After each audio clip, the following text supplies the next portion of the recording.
Hi, I'm Will Lockamy. And I'm Reed Lockamy. And this is the Iron Bowl Hour. Or as we like to call it, the show that can't help but feel like crying when it thinks about how Alabama fans can no longer make fun of Tim Tebow for crying on the sidelines anymore.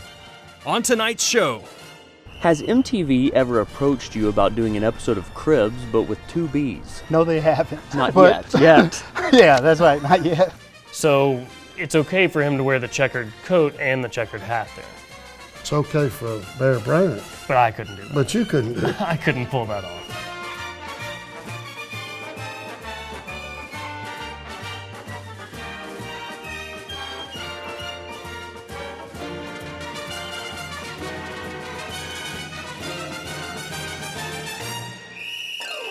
Reed, it's time for another Agree to Disagree. Well, that's fine by me, Will. I'm a master debater.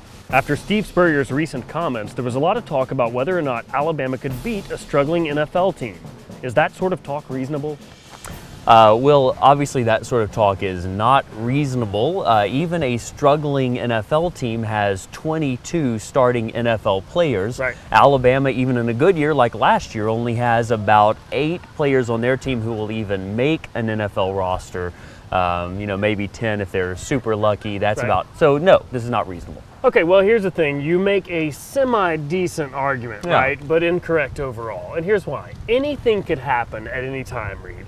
What you say, Alabama has 8, maybe 10 NFL players. Right. That's almost a starting lineup, close to it, right? Just for half of the side of the, you understand how football works. You have to have an offense and a defense, Then right? you're totally wrong. We're not talking about a 1A school where kids are playing both ways. Reed, Will. have you seen Alabama this year? They've got 8 to 10 NFL players on each side of the ball as starters right now. I don't think that's I true. do think so. No, and in listen. fact, they were recently, somebody said they have probably 25 NFL prospects on Okay, that team. maybe you didn't watch the game against LSU this past weekend, Will, but that certainly does not look like a squad who has 8 to 10 starters on each side of the ball. They have a few great playmakers, there's no doubt about that. They will have guys who will go to the NFL and who will do well, but they don't have enough to compete with an NFL team. Look, I'll give you this. Maybe Alabama could compete with an NFL team if it was being coached by Steve Spurrier. His record was not very good. Right. Maybe even by Nick Saban, right? Those are not very good NFL coaches. But for the most part, you're not going to see any college football team compete with that level of talent. I'm glad you brought up the LSU game, Reed, because this proves my point exactly.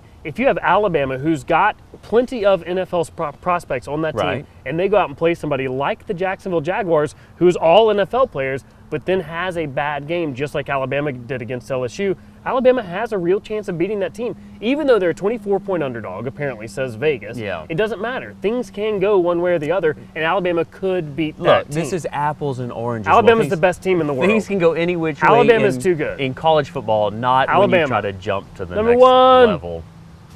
While Crimson Tide fans revel in the tradition of the Rammer Jammer cheer, many from outside the school are critical of its taunting nature and consider it unsportsmanlike. Who's right? Is Rammer Jammer acceptable behavior?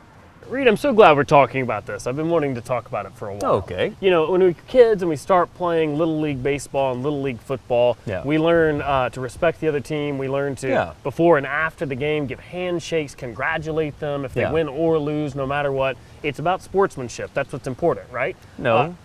When you're a kid, what you're learning is that winning is the key to the game. You know what they say? Well, it doesn't matter how you play. What matters is, did you win? That's what we learned as children. Oh, that's what you learned as a child. That's what I took from it. Yeah, no, I learned sportsmanship, and that you don't want to showboat, Reed. You look like a fool when you showboat, win or lose, no matter let what. me guess what you're going to say, Will. Okay. That you're going to say, and people who don't like the Rammer Jammer cheer are going to say that we would never teach our children when they won a friendly competition to point at the other side and laugh at them That's right. and say, hey, I just beat you badly in that competition. That's right. And sure, that's right. You would never do that with children, but somehow it's different when it comes to Alabama football, a purely dominant force. It's not different. And look, Reed, Alabama, prides itself on tradition so much. This is not part of Alabama's tradition. This didn't start until 1980. Bear Bryant's wife, outspoken that she couldn't stand it. Yeah, hey, well, that's been 30 years ago. That's enough for it to be a tradition, right? There's no doubt about it. It's been banned. Right? We watch the Dean and Company Christmas special every Christmas. We've only been doing that for 5 years, and it's definitely a tradition. That's a tradition, Reed. That's a tradition. That's my point. Listen, 2 athletic directors have banned this cheer. There's plenty of reason behind it. Everyone knows. Oh, sure. It's Well, I guess what you're going to say is that it's classless at the end of a game very classless. to point at the other team and say, we just beat you. LSU, and that it's With particularly a cuss word, Reed, you're missing a and cuss that it's word. particularly ridiculous to do it when you only just barely beat the team, but somehow to scream that we beat the hell out of you. I guess There you're you going go. to say that that's ridiculous, and certainly you're right about that. But once again, I have to disagree contractually. So let's just end this stupid segment. I'm tired of having to argue that Rammer Jammer is reasonable and acceptable. I think I actually just won that. Ah, you think, but actually, I just beat the hell out of you. Reed, go with me next as I spend a day with one of Bear Bryant's very best friends and the guy behind the houndstooth hat, Butch Baldone. Reed, whether Alabama fans are wearing checkered outfits or houndstooth outfits, it all started somewhere, and it's with my new buddy, Butch Baldone. I spent the day with him, and you'll get to see some of that now. Nice, I'm wearing houndstooth underwear as we speak. Mr. Baldone? Hey, how you doing, Mr. Lockerbie? Good to see you. Now, I hear that you're the guy that made Coach Bryant look like he just walked out of an Esquire magazine cover shoot, right? Well, it's not gonna happen with you, though. Can we try at least? We can try, but we're Okay. gonna fail. Well, let's see what we You got gotta here. have the product first. Coach Yeah, I know, Bryant right? was excellent. Butch Baldone idolized his father Frank. He would have followed in his father's footsteps no matter what the profession. As it happened, Frank's father was a tailor.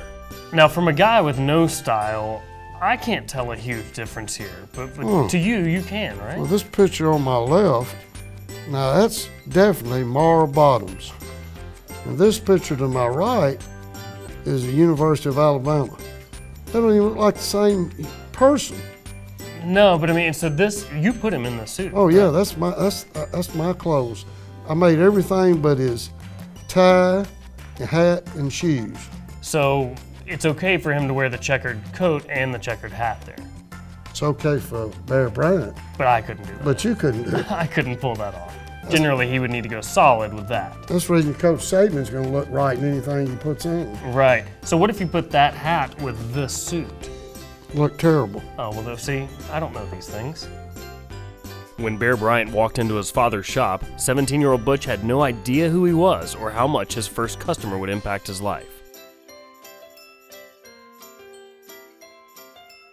But at this time, I didn't know who he was. I didn't know his greatness.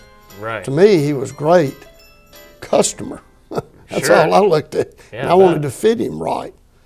So I tell my dad about it, and I was so excited I didn't collect any money. And then my dad looks at the measurements and says, you really shouldn't have measured this man because he's very difficult to fit. And then he sees his name, and he asked me, do you know who this is? And of course, you know, a 17-year-old kid, I said, yes, Paul William Bryant. He said, but do you know who this man is? I said, no, I've never seen him before in my life. Because you're an Auburn guy. Yeah. I didn't want to say that, but you're right. Right. And he says, that's the new coach that they just hired at Alabama. They call him Bear. Well, I'd heard that. Right. And I said, well, what are we going to do? It went from You've messed it me up at being this a point. great person to we now. Right. What are we going to do about this? He said, from this day forward, you're Alabama, and I'll be Auburn. But you're taking those suits down there. So that first suit, did it work out? Did he So ended the up two liking suits it? came in, and I took them down there. And I tried them on him, fit him perfect. Bryant was so pleased, he ordered 17 more outfits from Butch. So when I walked in the door, my dad's looking like, where are the suits? Because all I had was my satchel with the samples in it. Of course, I'm smiling. I said, fit him perfect. And he said, you got to be kidding me. He couldn't have. I said, I'm telling you to fit him perfect. And I'm waiting for some praises. And he looked up at me and says, you are damn lucky. He said, now get back here on those shoes.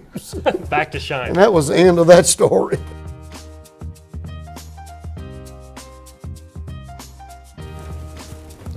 All right, First impression. it looks pretty bad, but I'll see what I can do. I always feel like I'm a kid wearing my dad's I'm gonna suit. try to make you look as good as your father. Oh, ooh, good luck. I was taking Coach Bryant some outfits down that he picked out, or that I'd picked out. One of them was a black cashmere coat, beautiful coat, with silver flannel pants. And I saw this houndstooth hat on a mannequin. And I said, get one of your clerks to see if that's a 7 1/4 hat, I'd like to buy that. I want to give it to Coach Bryant. Coach Bryant collected hats. He loved hats, and he always wore a dress hat. So to make a long story short, I bought the hat. Butch brought the hat to Bear's office, eager for him to try it on. I said, I got you a surprise. Well, he's like anybody. Everybody loves gifts. Right, sure. And a surprise. So he said, oh, would you get me something? Yeah. So he went and got dressed, and I gave him the hat. Well, instantly he said, oh, that is really pretty. And he put it on. He looked like he stepped out of Esquire. Right. That black and white hat with that black cashmere coat. And Mary Harmon said, oh, Paul, that's the prettiest outfit you've ever had on. I think the hat set it off. Right. I was getting ready to leave.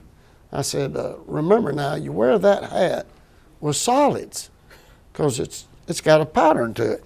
Well, about 2 weeks later, he calls me and he says, I want you to come down here. So I drive up in front of the Coliseum, and he's coming out of the Coliseum, and he's got on a bold plaid suit with that houndstooth hat on. After you'd very specifically told him you have to wear it with solids. Right. So I get out of my car, and he walks up to me and says, it's about time you got here. It's 10:30. I said, yeah, I was running a little late in traffic. I said, by the way, you don't wear that hat unless you got a solid coat on. And he said, why? I said, well, you look like a carnival barker. And I sort of laughed about it, and he didn't laugh. And he said, I'll wear it with anything I want to. I like it. But why exactly had Bear called Butch down to Tuscaloosa in the first place? He said, we're going to the Stillman Hotel. He said, they got the best chicken salad and chocolate milkshakes. That was the emergency? He had to show yeah, you and I the said, wait a milkshake? minute. I just drove 50 miles, and that's what you wanted with me? He said, yeah, let's go. Now look at him. He's got a damn plaid shirt and check pants on. Butch remained close with Bear, often watching games from the sideline. The last game he ever coached, the Liberty Bowl, Memphis, he was wearing a baseball cap the baseball cap. through most of the game, right? Not the big Right. famous houndstooth. Right. And he had on that big fur coat. Right. And after the game, which it was a miracle we won that game. Boy, I was so happy because it looked like we were going to lose it. It was a tough weekend because it was the end of the road. It was going to be the last game.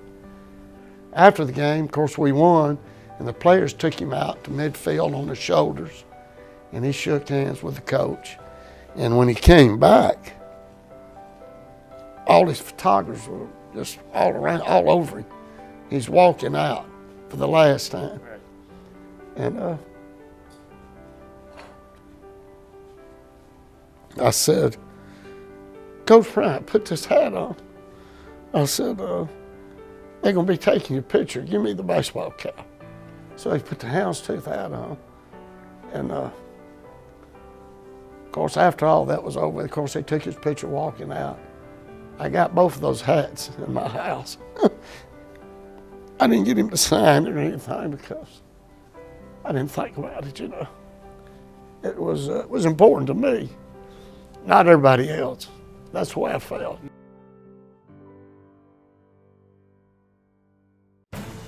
Reed, it's time for rapid fire questions on the grill, brought to you by Billy's Sports Grill with former Auburn running back Joe Cribbs. Ready?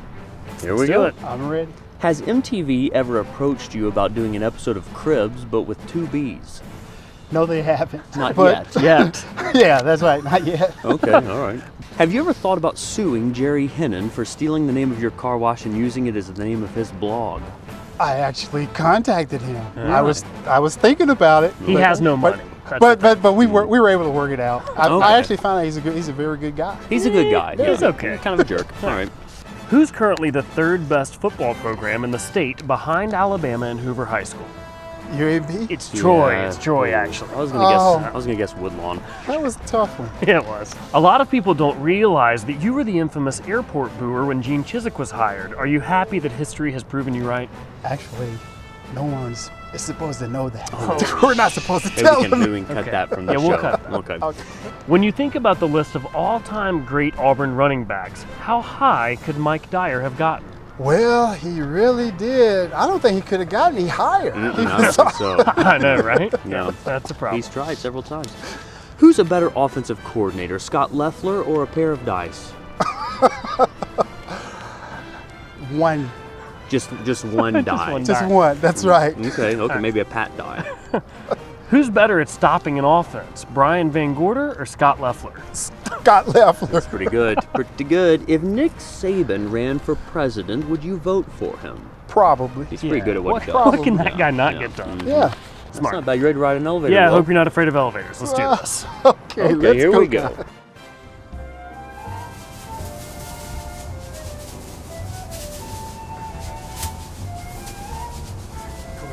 Go ahead. You got it. Still hanging out with former Auburn running back Joe Cribbs. And check this out, NFL Rookie of the Year. Yeah. So I have to ask, did you have the sophomore slump that Cam seems to be having this year?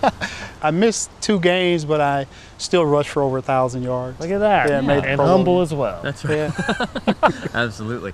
Well, let's talk about something that is sort of apropos right now. As we know, Auburn is going through a historically bad season, and you happen to play at Auburn during what's known as the Barfield years. Right. Can you sort of relate to what's going on at Auburn this year, and how do you think those things are similar? I remember when I was being recruited in high school, Auburn was coming off some horrible years. I think the year before I got there, I think they only won 3 games. Yeah. So that sounds a lot like very this year. close to Yeah. this year. If they're lucky. But as a recruit, it's a good thing because to me, as a high school senior, I wanted to go where I could play and where I could make a difference. Yeah. And if I was a high school player right now, wanting the opportunity to play and help change the program, I'd want to go to Auburn. And a lot of players do commit to Auburn before they change and go to Alabama. That's Yeah. true. That's true. right. That's Yeah. true. Nowhere to go but up. That's right. From this Auburn season. That's true. That's Well, true. when you do have a coach, because as you and I talked earlier before the taping, you know, the Barfield years, sometimes people like to kind of just skim over that, pretend like it didn't happen. What Barfield years? That's I hear exactly- a lot of Auburn fans say that. That's true. That's true. I get asked many times, what's it like to be coached by Coach Dye? And I'm like, well, I didn't play for Coach Dye. Well, so what's it like to be a member of a team like that? And because I think there are probably some parallels with these, you know, kids who right now are being coached by Chiswick and what's sort of seen as a lame duck season for him at this point. What's it like in the locker room when you have that Well, sort of? I think when you go to Auburn, it's a special university. I don't think I ever thought, you know, that I wanted to go to Auburn to be a successful football player. I wanted to go to Auburn because I wanted to get a good education. I want to be part of that Auburn family. It doesn't matter how many national championships the other school gets. It's a lot, by the way. It's a lot. Yeah. I think it's like 22 or Oh, 23. depending on how something. you count. Yeah, that's conservative, but sure. But still, you know, it's something about being a Tiger that gets to people, especially those people. Well, let's talk about this because Auburn kind of has a reputation for being running back you and has had some fantastic running backs. And now I kind of get the sense that, you know, Tuscaloosa for the last couple of years has been known as the place. I mean, you're turning out Trent Richardson's and Eddie Lacy, and obviously TJ Yeldon looks to be a fantastic talent. Do you think that that's kind of shifting a little bit? I think Auburn right now needs to get back to an identity. Right now, I don't know what style of play we have. Right. No, they don't know what style of play they have. I know. It appears that way. When you look at the players, I mean, they look confused. I don't want to be presumptive, but let's say that there is a coaching change at the end of the year. How's that going to work out? Because they have to compete against Nick Saban, who's one of the best coaches in the country, obviously. Okay. Why would you make a coaching change, number one? Well, you have Okay, seen this season. We've had a horrible season. Yeah. We've had a horrible season. But at the same time, we've had some great recruiting classes. Right. So it's like, why are we having a horrible season?